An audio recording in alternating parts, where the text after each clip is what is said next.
এই ছেলে, তুমি তোমার মাকে বলিও তো খালা কেমন আছেন, দেখি তোমার মা কি বলে। খালা কেমন আছেন?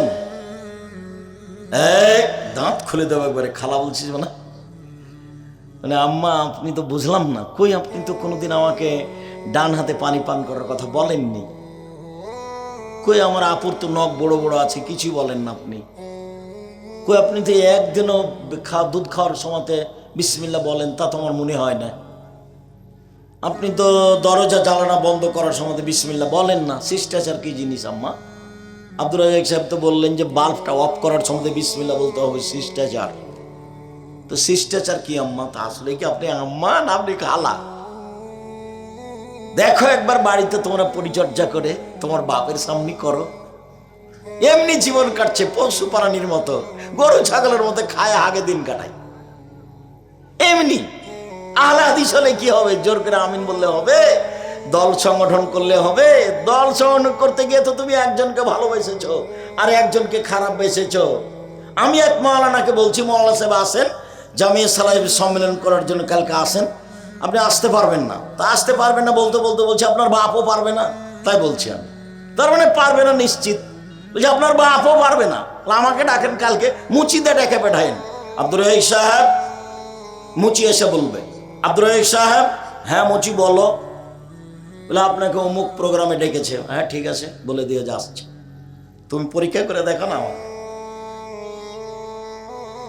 তুমি ধর্ম দেখাচ্ছ এগুলো পাগলামি করে।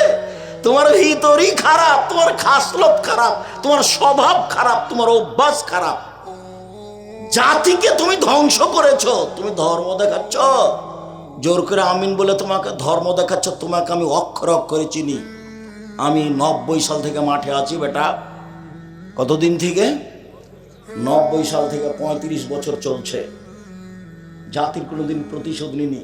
জাতি যদি পিছনে আমাকে ধুয়ে ছেড়ে দেয়, মুখ খুলি নেয়। এই যে দেখলেন না আব্দুল্লাহকে কিভাবে ধুয়ে ছেড়ে দিচ্ছে হুজুরে, হুজুরে কিভাবে ধুয়ে ছেড়ে দিচ্ছে। কই আমরা তো মুখ খুলিনি, মুখ খুলি না, পিছন দিক পড়ি না। কথা বুঝলেন না? পিছন দিক পড়ি না। আর আমি তো মোবাইল চালাতে জানি না, আপনার নাম্বারটাতে রিং অন করতে পারি, আর পারি না। আমি জিজ্ঞাসা করি না যে আমাকে কেমন করে ধুইলো একটু বলো তো, আমিও পারি কিনা ধুইতে। একবারে এমন ভাবে ধুয়ে ছেড়ে দিচ্ছে হুজুর। মানুষ তো মানুষকে যে খোলা মাঠে ধুয়ে ছেড়ে দেয়, সেই আবার হুজুর, ইয়ে আবার কেমন কথা? তা আমি খুব চাপে পড়ে বলেছিলাম আপনাকে তো আমি মানুষই মনে করি না। মনে পড়ে না একটা কথা আমার মোবাইলে আছে, সব সময় খালি বাহাস করতে চাই, সব সময় বাহাস করতে চাই, এখানে সেখানে বসতে চাই, এগুলো খালি বিরক্ত করছে। আচ্ছা আপনাকে তো আমি মানুষই মনে করিনি, তো বসবো কি? আমি তখন নিরুপায় এটা বলেছিলাম যে আমি তো মানুষই মনে করি না ভাইজান, আমি তো আপনাকে বসবো কি? মানুষ তো হতে হবে, আলেম হতে হবে, মুখখান ঠিক করতে হবে। রাতে উঠে তাহাজ্জুদ পড়তে শিখো, মুখখান ঠিক করো, আল্লাহর কাছে কিছু চাও, মানুষের কাছে না। সম্মানিত দিনী ভাই বোন, মহান আল্লাহ বলেন, কেউ যদি গান বাজনা বাদ্যযন্ত্র ক্রয় করে খেলতামাশা, তাহলে তার জন্য অপমানজনক শাস্তি রয়েছে। টাকনুর নিচে প্যান্ট পরলে আল্লাহ তার সাথে কথা বলবে না, পাপটা মনের সাথে আছে। এই জন্য খেলতামাশা বাদ্যযন্ত্র মনের সাথে পাপ। একবারে ল্যাংটা মেয়ে নাচছে আর গান বলছে, আর এক খেয়ালে চেয়েছে, মাথায় টুপি আছে, এশার নামাজ পড়ে দোকানে বসে আছে, আর টিভি চলছে। সারা দেশে, এই গ্রামে, গাজীপুরে, সিরাজগঞ্জে, যেখানে যেখানে যে দোকানে টিভি আছে, মেন আছে, সেই দোকানের ব্যবসা, টাকা পয়সা সবই হারাম। এই যে বললাম, কোন মায়ের বেটা এভাবে উল্টে দেয় দেখি, সব হারাম। একটু পরে বলছি, দেখেন আপনি না, আপনারটা আগে বলি, এদিকে দেখেন। উমামা বাহিলী রাদিয়াল্লাহু তাআলা আনহু বলেন, রাসূল সাল্লাল্লাহু আলাইহি সাল্লাম বলেছেন, লা তাবিউল কায়নাত, পৃথিবীর মানুষ গান বাজনা বাদ্যযন্ত্র খেলতামাশার মাধ্যমের ব্যবসা করো না, ব্যবসা হারাম। মাধ্যম বিক্রয় করো না, বিক্রয় করা হারাম। ওয়ালা তাশতারুহুন্না, এসব বেটি ছেলে মহিলাদের তোমরা ক্রয় করো না, যারা গান বাজনা, খেলতামাশা, বাদ্যযন্ত্র, ডুবি তবলা, হারমোনিয়াম, সেতারা দোতারায় ব্যস্ত আছে, এদের ক্রয় করো না। ওলা তুআল্লিমুহুন্না, পৃথিবীর মানুষ এদেরকে গান বাজনা, খেলতামাশা, দোতারা সেতারা এগুলো শিখিয়ে দিও না। ওয়াসামানাহুন্না হারাম, এর মাধ্যমে যা পয়সা উপার্জন হয় সবই হারাম। কার মুখের ভাষা এগুলো? মুহাম্মদ সাল্লাল্লাহু আলাইহি সাল্লামের মুখের ভাষা, আমি বলিনি। উপদেশ একটা বই আছে, নেন আজকে, বইয়ে আলোচনা আছে গান বাজনা, বাদ্যযন্ত্র, আলোচনার নাম পড়ে দেখেন আপনি, এগুলোই আছে। আমি তো বলেছি, জাতি যদি রাস্তাঘাট করে দিতে না পারি, জাতির যদি স্কুল কলেজ করে দিতে না পারি, জাতিকে চূড়ান্ত সঠিক ধর্ম দিতে পারবো ইনশাআল্লাহ। ধর্মের ব্যাপারে জাতিকে ফাঁকি দিয়ে পরকাল হারাতে রাজি নই। মুখে বলছি, মিডিয়ায় আছি, প্রতিষ্ঠানে আছি। জামিয়া সালাফিয়া আল্লাহর রহমত বাংলাদেশে সর্ববৃহৎ প্রতিষ্ঠান। শিক্ষা মানে, শিক্ষক মানে, শিক্ষক গুণে, আয়তনে, ছাত্র সংখ্যায়, শিক্ষক সংখ্যায় প্রতিষ্ঠান, আয়তনে রূপগঞ্জ, নারায়ণগঞ্জ, ঢাকা প্রায় 100 বিঘা জমির উপরে। আয়তনে জামিয়া সালাফিয়া ডাঙ্গিপাড়া পবার আছে প্রায় 40 বিঘা জমির উপরে। জামিয়া সালাফিয়া মহিলা শাখা তানোর রাজশাহী প্রায় 77 বিঘা জমির উপরে। জামিয়া সালাফিয়া দিনাজপুর প্রায় 20 বিঘা জমির উপরে। বহু দেশে জামিয়া সালাফিয়া চলছে, চলবে, জমি রেডি হচ্ছে, ইনশাল্লাহ হবে। জামিয়া সালাফিয়া আয়তনে অনেক বড়। জামিয়া সালাফিয়া শিক্ষক সংখ্যায় 300 জন শিক্ষক শিক্ষিকা জামিয়া সালাফিয়ায়। জামিয়া সালাফিয়া শিক্ষক মানে, শিক্ষক আছেন সৌদি আরব মদিনা বিশ্ববিদ্যালয়ের, শিক্ষক আছেন ইন্ডিয়ার, শিক্ষক আছেন বাংলাদেশের, দেশ বিদেশের বড় বড় বিদ্যানেরা জামিয়া সালাফিয়ায় শিক্ষকতা করেন। শিক্ষা গুণে তারা খুব হাই মানের, পাকিস্তান থেকে পড়া, বাংলাদেশ থেকে পড়া, মদিনা বিশ্ববিদ্যালয় থেকে পড়া আর ডান্ডি বিশ্ববিদ্যালয় থেকে পড়া, তারা খুব উঁচু মানের শিক্ষক। তারপরে ছাত্র 5000 ছেলে মেয়ে পড়াশোনা করে, 5000 শিক্ষকদের বেতন লাগে এই বিগত 24 সালে 32 লক্ষ মাসে, 32 লক্ষ। এখন 2025 জানুয়ারিতে কি হবে তা আমি জানি না। আমি চেষ্টা চালাচ্ছি জীবন বাজি রেখে শিক্ষাগত ভাবে, মিডিয়াগত ভাবে, খোলা মাঠে, যে কোনো মাধ্যমে, লিখিত ভাবে জাতির সামনে দিন প্রচার করা। 12 জন মুফতি দিয়ে ফতোয়া বের হয়, 12 জন মুফতি, যারা ইন্ডিয়া জামিয়া সালাফিয়া বানারসের মুফতি, তারা আপনার আলিতে পত্রিকার মুফতি, 12 জন খালি মুফতি। বিশাল ব্যয়বহুল পয়সা খরচের পত্রিকা আলিতে পত্রিকা, যাতে 50টা প্রশ্নের উত্তর আছে। আপনার টাকা দিয়ে আমি ছাপাচ্ছি, আমি এই টাকা দিয়ে ছাপাতে পারি না। যেগুলো আমার ব্যক্তিগত বই সেগুলো আমি আমার টাকা দিয়ে ছাপাই। আর আপনার যেটা আলিতে পত্রিকা, জাতির যেটা সারা পৃথিবীর বাঙালির জন্য, সেটা আপনার টাকা দিয়ে ছাপায়। আপনার টাকা দিয়ে জামিয়া সালাফিয়া চলে। জামিয়া সালাফিয়া বৈদেশিক পয়সা দিয়ে চলে না। জামিয়া সালাফিয়া কোনো সংস্থা দিয়ে চলে না। জামিয়া সালাফিয়া সরকারিভাবে চলে না। জামিয়া সালাফিয়া কোনো দেশের সংস্থা দিয়ে চলে না। জামিয়া সালাফের কোনো শিক্ষক রসিদ বই দিয়ে টাকা আদায় করতে পারবে না। জামিয়া সালাফের শিক্ষকের রসিদ বই ব্যবহার করা নিষেধ। বাইরে কারো কাছে বলতে পারবে না এই যে জামিয়া সালাফের একটু দান করেন, রসিদই হাতে করতে পারবে না, নিষেধ আছে। মাস গেলে বেতন পাবে, আহাল পরিবার নিয়ে খাবে, বাস, তার নাম শিক্ষকতার শেষ। এর নাম জামিয়া সালাফিয়া। সম্মানিত দিনী ভাই বোন, আমি মানুষ হিসাবে চেষ্টা করছি। বলছিলাম আব্দুল্লাহ ইবনে আব্বাস রাদিয়াল্লাহু তাআলা আনহু বলেন, রাসূল সাল্লাল্লাহু আলাইহি ওয়াসাল্লাম বলেছেন, ইন্নাল্লাহা হারামাল খামরা ওয়াল মাইসিরা ওয়াল কুবা। আল্লাহ তাআলা হারাম করেছেন মদ, আল্লাহ তাআলা হারাম করেছেন জুয়া, আল্লাহ তাআলা হারাম করেছেন খেলতামাশা, বাদ্যযন্ত্র, দোতারা, সেতারা, হারমোনিয়াম, ডুবি তবলা, সব হারাম করেছেন। বায়াল খামরে, মদ বিক্রি হারাম করেছেন। বায়াল আসনামে, পুতুল বিক্রি হারাম করেছেন। সব একই শব্দ, হারাম, এক সুর। সুর শব্দ যেই শব্দ দিয়ে হারাম। কুবা, খেলতামাশা, বাদ্যযন্ত্র, হারমোনিয়াম, দোতারা, সেতারা, ডুবি তবলা, ওই শব্দ দিয়ে হারাম। সুর যে শব্দ দিয়ে হারাম, ওই শব্দ দিয়ে ডুবি তবলা, সব খেলতামাশা হারাম। এরপরেও সোর হারাম। কেউ যদি খেয়ে নেয় হালাল মনে করে সে মহাপাপী, হালাল মনে করলে সে ধর্মত্যাগী। এমনি যদি খেয়ে নেয় তাহলে সকালেও সোর হবে না। কেউ যদি ডুবি তবলা, হারমোনিয়াম, দোতারা, সেতারা দিন রাত ব্যস্ত থাকে এ নিয়ে, তাহলেও সকালে হবে সোর, না হয় হবে বানর। হাদিস বুখারী মুসলিম ধারাবাহিক আপনার সামনে পেশ করি, আপনি দেখতে পাবেন। উকবা ইবনে আমের রাদিয়াল্লাহু তাআলা আনহু বলেন, রাসূল সাল্লাল্লাহু আলাইহি সাল্লাম বলেছেন, কুল্লু লাহবিন ইয়ালহু বিহি রাজুল ফাহুয়া বাতিল। খেলতামাশায় হারাম, বাদ্যযন্ত্র হারাম, ডুবি তবলা হারাম, হারমোনিয়াম, দোতারা, সেতারা হারাম, সব হারাম, শরীর চর্চা বিষয় ব্যতীত। তবু যেগুলো ব্যায়াম শরীর চর্চাতে এক খেয়ালে চেয়ে থাকা আছে সেটা হারাম। ধ্যানগত শরীর চর্চা হারাম। শুনুন, আবু মালিক আশআরী রাদিয়াল্লাহু তাআলা আনহু বলেন, রাসূল সাল্লাল্লাহু আলাইহি সাল্লাম বলেছেন, লা ইয়াকুনান্না মিম্মাদি আকুম। এই বাচ্চা, এই ছেলে কোন দিক থেকে ঢং ঢং করে হাঁটতে লাগলো, খেয়াল করলেন আপনি? আপনি আপনার বাচ্চাকে থামানোর চেষ্টা করবেন। আপনার বিরক্তির আগে আমরা কথা বলবো, শেষ করবো ইনশাল্লাহ। আর আজকে তো সময় মতো এসেছি, যেখানে 11টা 12টাতে যাই তখন নাহি ক্লান্তি। আজকে তো মোটামুটি একটা ভালো সময় এসেছি, কাজে আপনি আমাকে বিরক্তি দেখাবেন না। আপনার ওটা আমি দেখতে আসিনি।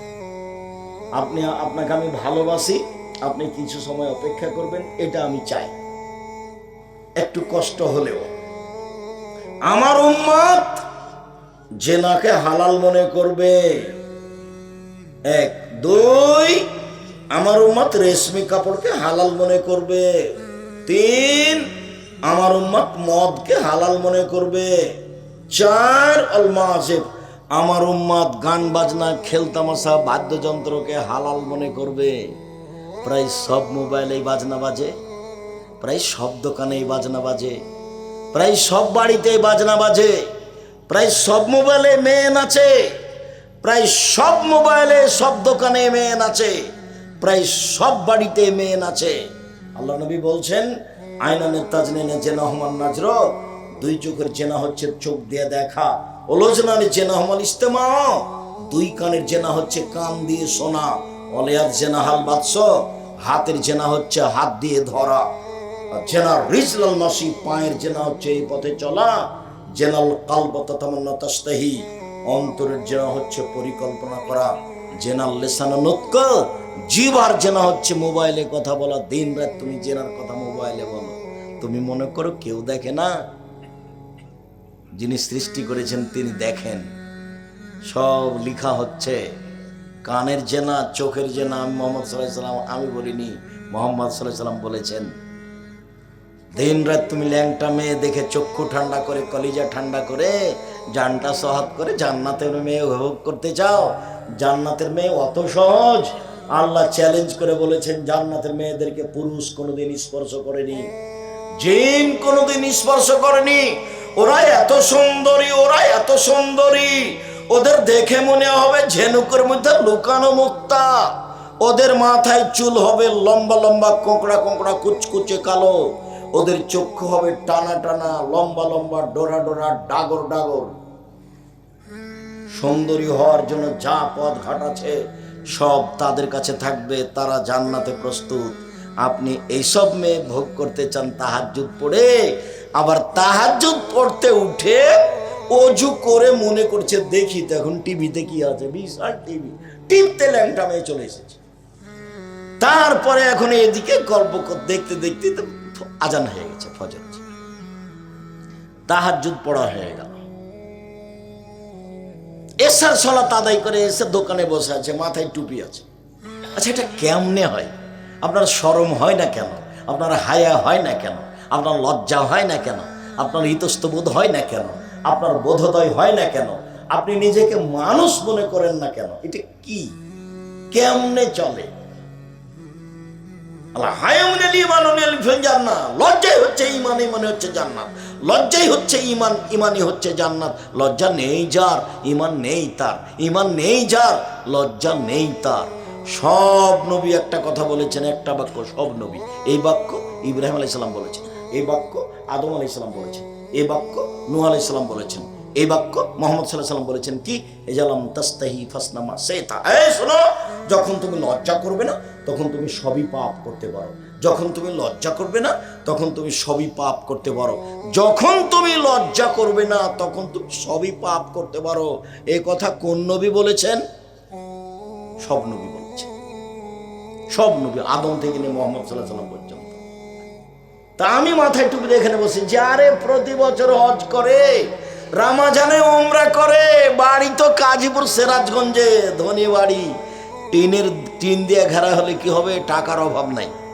তো বাড়ি থেকে বের হয়েছে, বাপ আছে, মাথায় টুপি আছে, মেয়ে সাথে আছে, স্কিন পায়জামা পরে আছে, ভরু তুলে চিকন করা আছে, বাপ বেটি নাকি শিক্ষিত মানুষ। আল্লাহ হেফাজত করো, নিজের বুঝ অন্যের উপরে চাপিয়ে দিয়ে নিজেকে ভালো মনে করিয়েন না। নিজের বুঝ অন্যের উপরে চাপিয়ে দিয়ে নিজেকে ভালো মনে করিয়েন না। সিদ্ধান্ত এখন নিতে হবে, এখন এই মুহূর্তে নিতে হবে। বাপ মানে শক্ত মানুষ। আপনার পরিবারে মার্শাল্লাহ, প্রেসিডেন্ট আইয়ুবের মার্শাল্লাহ জারি থাকবে। কারফু কার? প্রেসিডেন্ট আইয়ুবের। 19-20 হবে না, কারফু জারি আছে। মানে 10টায় ঘুমিয়ে যেতে হবে, রাত 3টায় উঠে যেতে হবে। ছেলে মেয়ে সবকে বলা হবে, বউ আপনি আপনার ছেলে মেয়ে 10টার পরে কোনো কথা নেই, পড়াশোনা ব্যতীত। মোবাইল চলবে না, কোনো কথা চলবে না, গল্প চলবে না। কারফু জারি আছে বাড়িতে। কখন শুয়ে যেতে হবে? রাত 10টায়। 12টা 1টার প্রশ্নই আসে না, 2টা 3টার প্রশ্নই আসে না। তো গরু ছাগলের ব্যাপার। 3টায় উঠে যাবে, কয় ঘন্টা হলো? 5 ঘন্টা। 2 রাকাত সালাতে দেখলে আল্লাহকে বলতে হবে, আল্লাহ সিরাজগঞ্জ বাজারে 5 শতক জমির ব্যবস্থা করে দাও। দিবে, দেরি হতে পারে। ইউসুফ আলাইহিস সালাম বললেন, ইয়াকুব আলাইহিস সালাম বললেন, ইউসুফ আমার নবী, তুমি ফিরিয়ে দাও। নবী বাপে বলছে, নবী বেটার ব্যাপারে আল্লাহকে সময় লেগেছে 25 বছর। ছেলে ফেরত পেতে সময় লেগেছে কতদিন? 25 বছর। ছেলে দুনিয়া ঘুরে, ইদারায় পড়ে, কত কি মানুষের হাতে বিক্রি হয়ে, বাজারে বিক্রি হয়ে, কার বাড়িতে থেকে, জুলাইখার থেকে, কত কি হয়ে সারা দুনিয়া ঘুরে এসে ফেরত পেয়েছেন ছেলেকে। বুঝলেন না মনে হয় কথা? অথচ বাপও নবী, বেটাও নবী, ভালো বড় নবী। বাপও নবী মানে ইয়াকুব আলাইহিস সালাম নবী, বেটা নবী মানে ইউসুফ আলাইহিস সালাম নবী। বেটা যে হারিয়ে আছে, বাপের জন্য দোয়া করে না, নিজের জন্য দোয়া করে, আল্লাহ আমাকে আমার বাপের কাছে পৌঁছে দাও। বেটাও জানছে যে আমার বাপ বিপদে আছে, বাপও জানছে যে আমার ছেলে বিপদে আছে। তো ছেলে তো একটার পর একটা বিপদে আছেই। ছেলে তো ইদারায় পড়ে গেল, মানুষে নিয়ে যে বাজারে বিক্রি করলো, বাজারে বিক্রির দাস হিসেবে বিক্রি হলো, দেশের সরকার কিনে নিল, জেনার অপবাদ লেগে গেল, জেল হয়ে গেল 12 বছর। কত লম্বা সময়। দোয়া বাপ বেটার চলছে 25 বছর সময়। রাতে উঠে আল্লাহকে বলেন, ফায়সালা একদিন হবে ইনশাআল্লাহ। আজ না হয় কাল হবে, কাল না হয় কিয়ামতের মাঠে হবে। রাতে দোয়া করেছি জান্নাত দিতে হবে। সিরাজগঞ্জ জেলায় জমি দেওনি, ওটা গেছে, জান্নাত দিতেই হবে। আপনার এটা দাবি দেওয়া থাকতে হবে, শক্ত দাবি দেওয়া। রাত পার হতে দিব না, জান্নাতের ঘোষণা আমার নামে হতে হবে। তারপরে বেটিরে যেমন বলবে যে আমার বাপকে আগে জান্নাতে দিতে হবে, তারপরে নইলে এই দাঁড়ালাম। মেয়েরা কি বলবে বিচারের মাঠে? এই যে দাঁড়ালাম, দেখি আমার বাপকে কেমনে জাহান্নামে দেন। বেটারা এগুলো কিছু বলবে না, বেটাদের সাথে এগুলো সম্পর্ক নাই। বেটি খুব দামি জিনিস। আরেকবার আল্লাহ রাসূল বলছেন, পৃথিবীর মানুষ মানে আলা জারিয়াতাইন, কেউ যদি 2টি বেটির লালন পালন করে, মেয়েকে ভালো শিক্ষা দেয়, বিবাহ শাদী দিয়ে দেয়, 2টা মেয়ে, তাহলে সেই পিতা আর আমি মুহাম্মদ সাল্লাল্লাহু আলাইহি সাল্লাম জান্নাতে একসাথে থাকবো। এই দেখো, তখন আঙ্গুল দুটো মিলিয়ে দিলেন। এইরকম সুযোগ ইবাদত দিয়ে পাবেন না, সহজে পাবেন না। তাহাজ্জুদ রাতে পড়লে ছেঁচড়া মেচড়া করা হতে পারে, দেখেন আপনাকে আমি একটা হাদিস দেখাই। একজন সাহাবী রাসূলের সাথে রাতে ছিলেন, তো রাত এশার টাইমে অজুর পানি আর মেশক নিয়ে আল্লাহ রসুল, এই দেখেন অজুর পানি আর মেশক। তা আল্লাহ রসুল খুশি, বাহ তোমার তো বুদ্ধি আছে, ভালোই তো, তুমি চাও আমার কাছে, চাও কি চাও চাও, আমি তোমার উপরে খুশি হয়েছি, তোমার বুদ্ধিতে আমি খুশি হয়েছি, তুমি চাও আমার কাছে কি চাও। পৃথিবীর সবচেয়ে দামি মানুষ বলছেন এই কথা। তখন সাহাবী বলছেন কি আর চাইবো, আসআলুকা মুরাফাতাকা ফিল জান্নাত, আপনার সাথে জান্নাতে থাকতে চাই।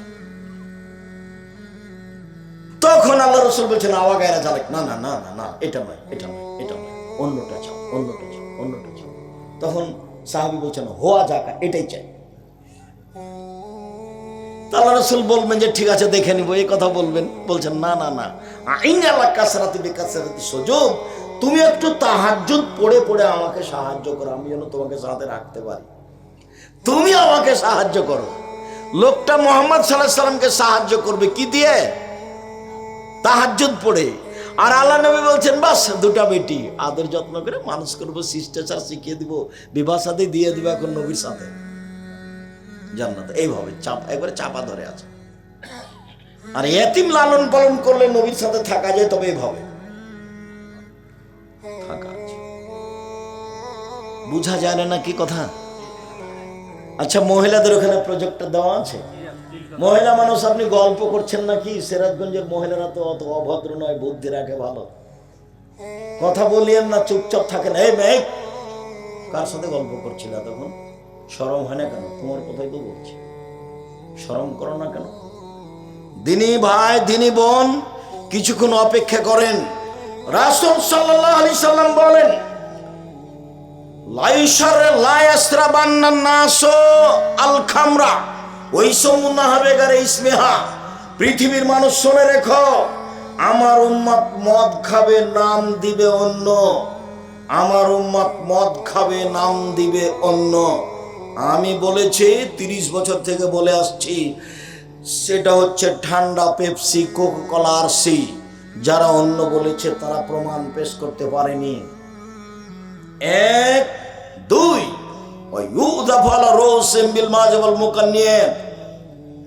আমার উম্মতের নেতাদেরকে, বৃত্তশালীদেরকে, শিল্পপতিকে সম্মান করা হবে মদ দিয়ে আর গায়িকা নারী দিয়ে। আমার উম্মতের বৃত্তশালী, শিল্পপতি, নেতাদের সম্মান করা হবে মদ দিয়ে আর গায়িকা নারী দিয়ে। 2 3 একসুফুল্লাহ বিহিমুল আরজা, এদের উপরে ভূমিকম্প হবে, এদের উপরে ভূমিকম্প হবে। 4 ইয়াজালু মিনহুল কিরদাতা ওয়াল খানাজির, আল্লাহ এদের করে দিবেন সোর, আল্লাহ এদের করে দিবেন বানর, আল্লাহ এদের করে দিবেন সোর, আল্লাহ এদের করে দিবেন বানর, আল্লাহ এদের করে দিবেন সোর, আল্লাহ এদের করে দিবেন বানর। হাদিস বুখারী মুসলিম। বিবেচনা করেন দেখি কি বিবেচনা করবেন। ইবনে আব্বাস রাদিয়াল্লাহু তাআলা আনহু বলেন রাসূল সাল্লাল্লাহু আলাইহি সাল্লাম বলেছেন লা ইউবাইয়াতান্না কওমুন মিন হাযিল উম্মাহ আলা তুমিনা শারাবিন লাহাবিন, আমার এই উম্মতের মানুষ, কিছু মানুষ রাত অতিবাহিত করবে খাদ্য নিয়ে, মদ নিয়ে, নারী নিয়ে, গান বাজনা নিয়ে। আমার উম্মত রাত অতিবাহিত করবে খাদ্য নিয়ে, মদ নিয়ে, নারী নিয়ে, গান বাজনা নিয়ে। ফায়াসবাহু, এরা সকাল করবে। ফায়াজুল্লাহুল কিরদাতা ওয়াল খানাজির, তখন আল্লাহ এদের করে দিবেন বানর, তখন আল্লাহ এদের করে দিবেন সোর, তখন আল্লাহ এদের করে দিবেন বানর, তখন আল্লাহ এদের করে দিবেন সোর। আনাস রাদিয়াল্লাহু তাআলা আনহু বলেন রাসূল সাল্লাল্লাহু আলাইহি সাল্লাম বলেছেন লা ইয়াকুনান্না ফি হাযিল উম্মাহ খাসফুন মাসখুন ওয়া কাযফুন, আমার উম্মতের উপরে 3টা বিপদ নেমে আসবে 3টা পাপের কারণে। আমার উম্মতের উপরে 3টি বিপদ নেমে আসবে 3টি পাপের কারণে। আমার উম্মতের উপরে 3টি বিপদ নেমে আসবে 3টি পাপের কারণে। 1 ভূমিকম্প হবে, 2 আকার আকৃতি পরিবর্তন হবে, সন্ধ্যায় থাকবে মানুষ, সকালে হবে বানর, হুবাহু বানর। সন্ধ্যায় থাকবে মানুষ, সকালে হবে শুকুর, হুবাহু শুকুর আমার উম্মতের উপর তিনটি বিপদ নেমে আসবে। তিন, সমস্যা বেড়ে যাবে। মসজিদে মারামারি, মাদ্রাসায় মারামারি, রাস্তাঘাটে মারামারি, জমির দাম 12 লাখ টাকা, রেস্টি খরচ 10 লাখ টাকা, সমস্যার উপরে সমস্যা, চতুর্দিক থেকে আমার উপরে সমস্যা নেমে আসবে তিনটি পাপের কারণে। সমস্যা এক, ভূমিকম্প। সমস্যা দুই, আকার আকৃতি পরিবর্তন, শুকুর ও বানর। সমস্যা তিন, ঝামেলা নেমে আসবে, পাপ। এই যা সারিবুল খমরা, যখন আমার উম্মত মদ খাবে তখন এমনটা হবে। দুই, জাহারাতিল কায়নাত, যখন মেয়েরা নাচবে। সব মোবাইলে মেয়ে নাচে, প্রায় সব দোকানে মেয়ে নাচে, প্রায় সব বাড়িতে মেয়ে নাচে। মেয়েরা যখন নাচবে তখন তারা সকালে হবে শোর, সকালে হবে বানর। তিন, যারা মোবিল মাজিব, যখন বাদ্যযন্ত্র প্রকাশ পাবে। সব দোকানে বাজনা বাজে, সব মোবাইলে বাজনা বাজে, সব বাড়িতেই বাজনা বাজে প্রায়। এক, মদ খাবে। দুই, মেয়েরা নাচবে। তিন, বাদ্যযন্ত্র প্রকাশ পাবে। এ হলো পাপ। আর বিপদ মনে নাই মনে হয়, মুখস্থ থাকার কথা। আব্দুর রাজ্জাক সাহেব শুধু মুখস্থ নাই, ঘুমের ঘরে বলতে পারি। হ্যাঁ, আমি সেটাই চাচ্ছি। তো তুমি ঘুমের ঘরে বলতে পারো, তোমার হাতে বড় মোবাইল নাকি? দেখো, বড় মোবাইল যদি হাতে থাকে তাহলে তুমি বলো যদি আমি দেখি না, তাহলে ঘটনা এরকম হয়ে যায়, বিষ খেয়ে বলছে আমি শরবত খাচ্ছি। ও কি খাচ্ছে? বিষ। আর মুখে কি বলছে? শরবত। তুমি অত বড় পরহেজগার হয়েছ যে ল্যাংটা বেটি ছেলে তোমার চক্ষু মন দেখবে না, তুমি এমনি থেকে যাওয়া, খালি টিপলেই চলে আসে। সম্মানিত দিনী ভাই বোন, দেখুন আল্লাহ রাসূল এইভাবে বলছেন। শুনুন, এবার চলেন। দুঃখ আফসোস করে বলছেন আল্লাহর নবী, কথা যাতে করে মনে থাকে, বেশি লম্বা নয়। কথা যাতে করে মনে থাকে, বেশি লম্বা নয়। রাসূল সাল্লাল্লাহু আলাইহি ওয়াসাল্লাম বলছেন দুঃখ করে, পৃথিবীর মানুষ শুনে রেখো, ইন্না মিম্মা তাখাওয়াফা আলা উম্মতি, আমার উম্মতের উপরে যেটা আমি আশঙ্কা করি, আমার উম্মতের ব্যাপারে আমি আশঙ্কা করি, যেটা তোমরা শুনে রাখো। আমি বলে চলে গেলাম 1400 বছর আগে বলেছেন, 1450 বছর আগে আমার আপনার উপরে আশঙ্কা করে চলে গেছেন। এক, আইম্মাতাম মুজিল্লিন, আমার উম্মতেরা আলেম ওলামারা ধর্ম বেচে খাবে। কি ব্যাপার আব্দুর রাজ্জাক সাহেব, আবার একটু বলবেন? হ্যাঁ, আবার বলি। আইম্মাতাম মুজিল্লিন, আমার উম্মতেরা আলেমেরা হবে ভ্রান্ত। কোরআন মাজিদ পড়ে বলছে, দেখেন আল্লাহ বলছেন ভোটের কথা। আচ্ছা, ভোট তো এটা আব্রাহাম লিঙ্কনের ইলেকশন, মুচিও প্রধানমন্ত্রী হতে পারে। মুচি, এর নাম গণতন্ত্র। এই দিয়ে মানুষ যদি দাবি করে, কালকে আব্দুল্লাহ বলছিল, এই দিয়ে মানুষ যদি দাবি করে যে আমরা সঠিক নেতা হব, তাহলে এটা আফসোসের থাকার কিছু নেই। আসলে অবুঝ মানুষ এরাই, কোনোদিন হয়নি, কোনোদিন হবে না। এর ভিত্তি হারাম। এ দিয়ে ন্যায় প্রতিষ্ঠা হয় কি করে? ঈশ্বর বলছেন জাতির সামনে পেশ করতে হবে জুলাইখাকে। আমি জুলাইখার স্বামীর অবর্তমানে বিশ্বাসঘাতকতা করিনি। বিশ্বাসঘাতক কোনোদিন নবী হতে পারে না। বিশ্বাসঘাতক কোনোদিন দেশের জনগণের নেতা হতে পারে না। জনগণের টাকা চুরি করে কোনোদিন জনগণের মানুষ নেতা হতে পারে না। জনগণের টাকা আত্মসাৎ করে কোনোদিন মানুষের নেতা হতে পারে না। জনগণের সামনে মিথ্যে কথা বলে সে নেতা হতে পারে না। সবটাই মিথ্যা, খালি যেখান দিয়ে যাবে সেটাই মিথ্যা। মিথ্যা দিয়ে তার জীবনটা জড়া আছে, সে জাতির নেতৃত্ব দিতে পারে না। রাসূল সাল্লাল্লাহু আলাইহি ওয়াসাল্লাম বলছেন, শোনো, কেউ যদি মুনাফিক মিথ্যককে নেতা বলে, তাহলে সে আল্লাহকে খেপিয়ে তুললো, অসন্তুষ্ট করে দিল। কাকে অসন্তুষ্ট করে দিল? আল্লাহকে অসন্তুষ্ট করে দিল। তোমার কথায় আল্লাহ অসন্তুষ্ট হয়, আর তুমি এই কথা বলতে চাও? কোরআন মাজিদ খুলে দেখাচ্ছে, দেখেন আল্লাহ বলছেন মিলাদ করতে হবে। যদি উমর রাদিয়াল্লাহু তাআলা আজকে বেঁচে থাকতেন, বাংলাদেশের শতকরা 95 জন বক্তা আজীবন জেল হতো। তো পড়াই জানানো নাকি নেতা, পড়াই শিখেনি, পড়াশোনায় জানে না, ও আমাকে ধর্মের প্রশিক্ষণ দিতে এসেছে। অবাক দুনিয়া, পড়তেই শিখেনি, ও আমাকে প্রশিক্ষণ দিতে এসেছে। ধর্ম কি জিনিস তার জানাই নাই।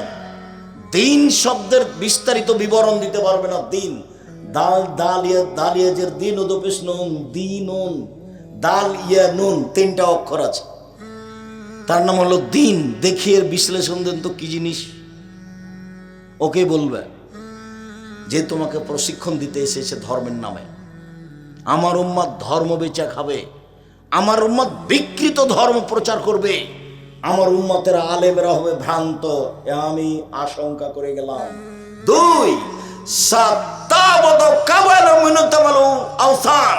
আমার উম্মত মূর্তি পূজা করবে।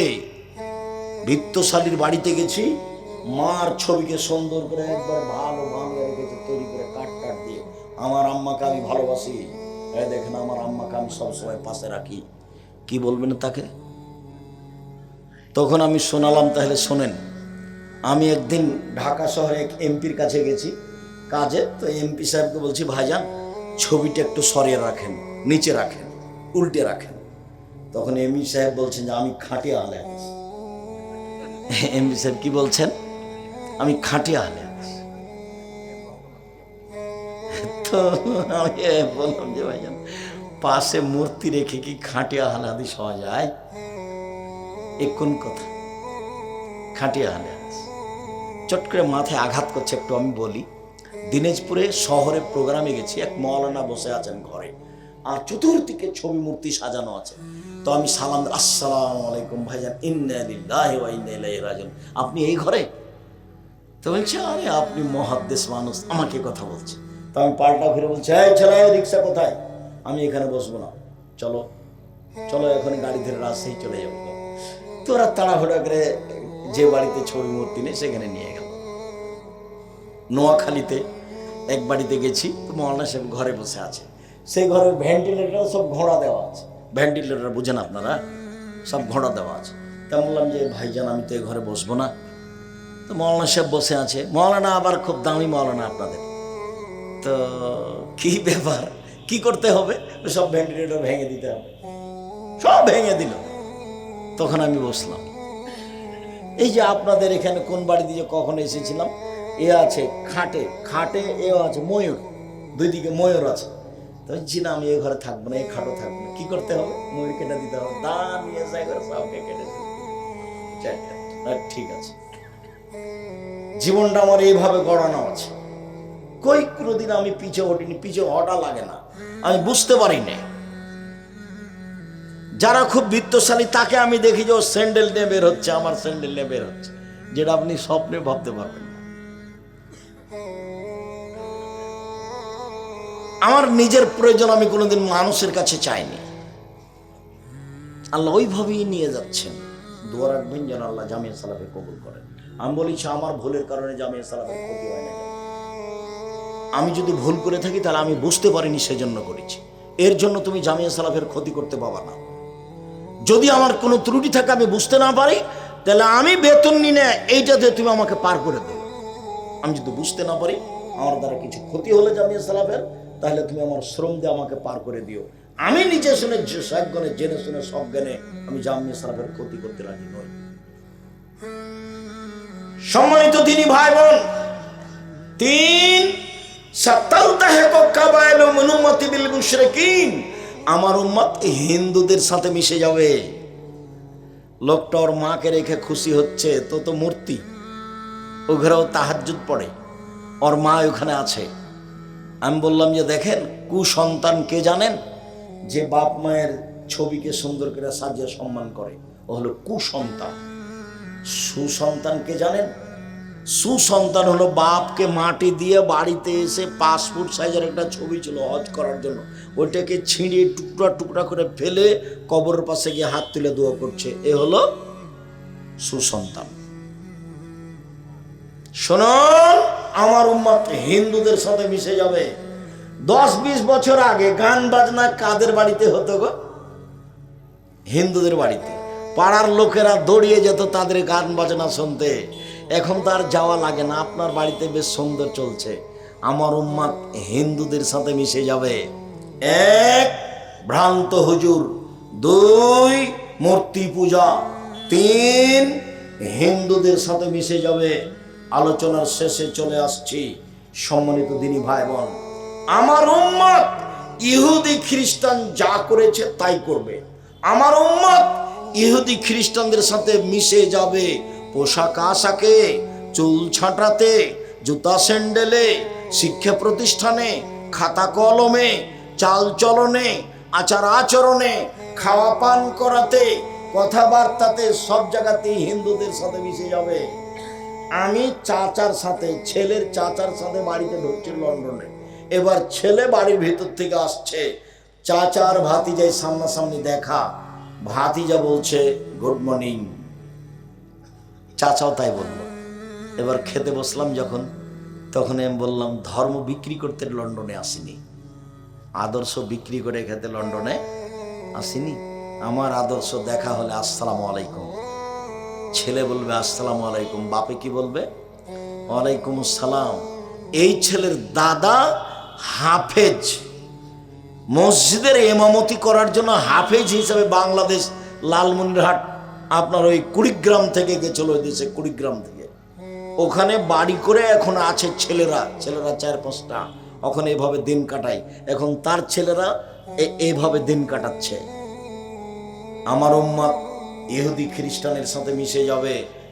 এক, ডান হাতের বিঘত যেমন বাম হাতের সমান, সমান সমান মিশে যাবে। দুই, ডান পায়ের জুতা যেমন বাম পায়ের সমান, সমান সমান মিশে যাবে।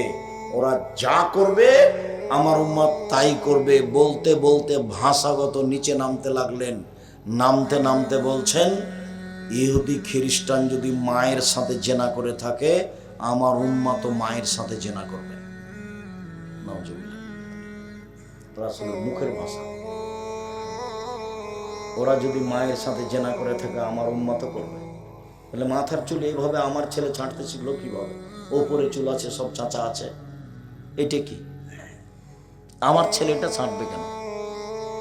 আজ না হয় দেখতে পাচ্ছি এদের 30 বছর আগে যখন বাংলাদেশের ছেলে মেয়ে বলছে আমার সোনার বাংলা,